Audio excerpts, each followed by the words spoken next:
पीले दांत वाली बहू। रंजना कभी ब्रश नहीं करती थी। उसे कितनी बार उसके माँ बाप ने डांटा, लेकिन उसका कोई असर उस पर होता ही नहीं था, जिस कारण से उसके दांत पीले पीले हो जाते हैं। शादी के बाद। अरे बहू, वैसे तो तुझ में कोई कमी नहीं है, पर तेरे दांत इतने पीले कैसे हैं बेटा? कैसे है मतलब? कोई सर्जरी थोड़ी ना कराई है। वो तो क्या नाम, मैं ब्रश नहीं करती थी तो पीले हो गए। अब क्या करूं? आप कहे तो लाल करवा लूं या फिर काले? यार ये क्या है, क्यों माँ से लड़ रही हो? लड़ रही हूँ? अरे मैं लड़ रही हूँ या ये बोल रही है कि दांत पीले हैं, पीले। अरे तपस्या थोड़ी ना की है इन्हें पीले करने के लिए। बकायदा ब्रश नहीं किया है 20 साल तक, तब जाकर। छी, कैसी बात कर रही हो? ये उस वक्त तो पीले नहीं थे जब हम लोग तुम्हें देखने आए थे। अरे तब साफ करवा लिया होगा डेंटिस्ट के पास जाकर। अब देखो कैसे पीले पीले लग रहे हैं। रंजना सास की तरफ गुस्से से देखती है। फिर शुरू हो गई पीले पीले पीले। अरे पीले तो तब भी थे जब मेरे हाथ का रसगुल्ला उड़ा उड़ा कर खा रही थी और बोल रही थी, लड़की नहीं गुणों का खजाना दे रहे भाई साहब आप। खैर, अब वो लोग करते भी तो क्या करते, पीले दांत वाली बहू पल्ले पड़ी थी तो झेलना तो था ही। एक दिन कीर्तन में रंजना गाना गा रही थी। अरे कमला बहन, माँ का द्वार है, यहाँ तो सब शुद्ध होकर आते हैं, फिर अपनी बहू को ब्रश भी नहीं करवाती तुम।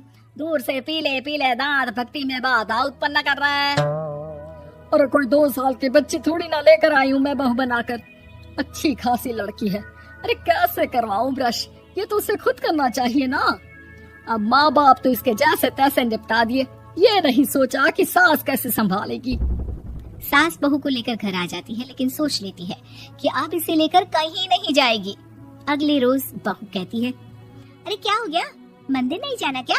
कीर्तन का वक्त हो रहा है। मेरी मधुर वाणी से कान्हा जी जागते हैं और सोते हैं। आप तो जानती है ना उनकी भक्ति में कितना मन लगता है मेरा। वो क्या है ना, तबीयत ठीक नहीं लग रही है मेरी, आराम करूंगी मैं। तबीयत ठीक नहीं लग रही? अभी तो मिथुन के गाने पर नाच रही थी आप, और अब बोल रही है कि तबीयत ठीक नहीं लग रही। अरे भक्ति में मन लगा लो सासू माँ, ऊपर जाना है, क्या मुंह दिखाओगी आप? हाँ? सास को बहू की बात पर गुस्सा आ जाता है।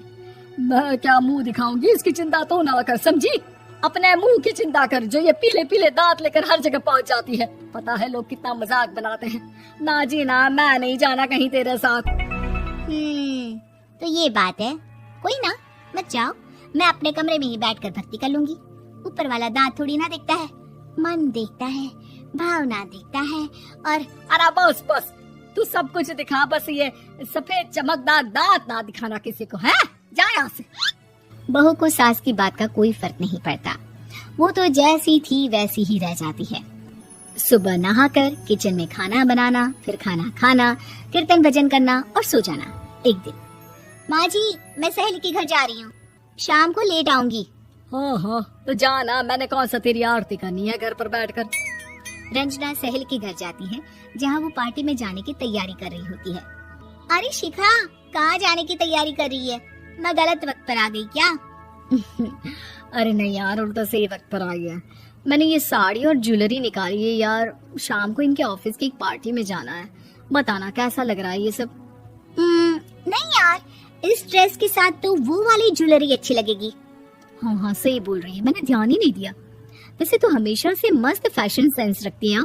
तो बड़ा जाती होगी ना पति के साथ पार्टी में। रंजना कुछ नहीं बोलती, बस सोचती है कि यार काश ये बात सही हो जाती, पर मैं क्यों नहीं जाती पार्टी में? क्या इन लोगों की कोई पार्टी होती नहीं होगी? रंजना घर आती है और रात में पति से सवाल करती है, एक बात बताइए, आप मुझे किसी पार्टी में क्यों नहीं ले जाते? क्या आपके यहाँ ऑफिस में पार्टी नहीं होती? पति बेचारा क्या कहता कि दांत पीले हैं तुम्हारे इसलिए। अरे कोई पार्टी होती नहीं हम लोगों के ऑफिस में, तो कहाँ से लेकर जाऊँ? और मार्केट, मॉल, कहीं वीकेंड घूमना, कहीं तो। अरे यार सारे हफ्ते में एक छुट्टी मिलती है, तो सोचता हूँ कि आराम ही कर लूँ। क्यों? रंजना मन मार के रह जाती है। पहले कभी सास के साथ मंदिर जाया करती थी, लेकिन वो भी सास ने ले जाना बंद कर दिया। घर बैठी बैठी रंजना बोर हो जाती है। तभी उसे आइडिया आता है और वो मायके जाने का सोचती है। सासू माँ, 2 दिनों के लिए मम्मी के घर जा रही हूँ। अच्छा अच्छा ठीक है, आराम से जा। और हाँ, माँ से कुछ अच्छी आदत सीख कर आना कि कैसे शरीर के हर भाग की तरह दांतों की सफाई भी जरूरी होती है, समझी? शुरू हो गई ना आप। वो लोग आपकी तरह नहीं है कि छोटी छोटी बात का बतंगड़ बना दे। उन लोगों के लिए मैं मायने रखती हूँ, ना कि मेरे पीले पीले दांत। रंजना माँ को बिना बताए उन लोगों को सरप्राइज देती है, लेकिन जैसे ही वो दरवाजे पर पहुंचती है, अंदर देखती है कि घर वाले कहीं जा रहे होते हैं। अब माँ, काश रंजना दीदी के दांतों वाली प्रॉब्लम नहीं होती तो वो भी हम लोगों के साथ चलती ना बुआ जी की बेटी की शादी में। हाँ बेटा, लेकिन अब उसे कौन समझाए कि उसको उसके पीले दांत नहीं दिखते, लेकिन उसके आसपास के लोगों को कितना एम्बैरेसिंग फील कराते हैं। मुझे तो कितनी बार उसके स्कूल की टीचर ने शिकायत की कि उसके साथ कोई लड़की बैठना भी नहीं चाहती, और ना ही कॉलेज में कोई उससे बात करना चाहता था। लेकिन पता नहीं क्यों उसे ये बात समझ में ही नहीं आती। कोई कमी नहीं है उस लड़की में, बस यही कि दांत पीले हैं। वो तो भला हो जीजा जी और उनकी माँ का, जो दीदी को जैसी है वैसे ही रखा हुआ है। रंजना को अपने घर वालों की बात सुनकर बहुत दुख होता है। वो सोचती है कि वो क्या करे, लेकिन फिर वो सीधा डेंटिस्ट के पास जाती है, अपने दांत चमकाती है और कसम खाती है कि वो रोज ब्रश करेगी।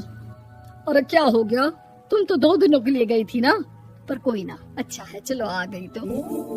रंजना सास के सामने आकर खड़ी हो जाती है और पूरी स्माइल करती है, उसके चमकदार दांतों को दिखाती हुई। हैं? चले मंदिर।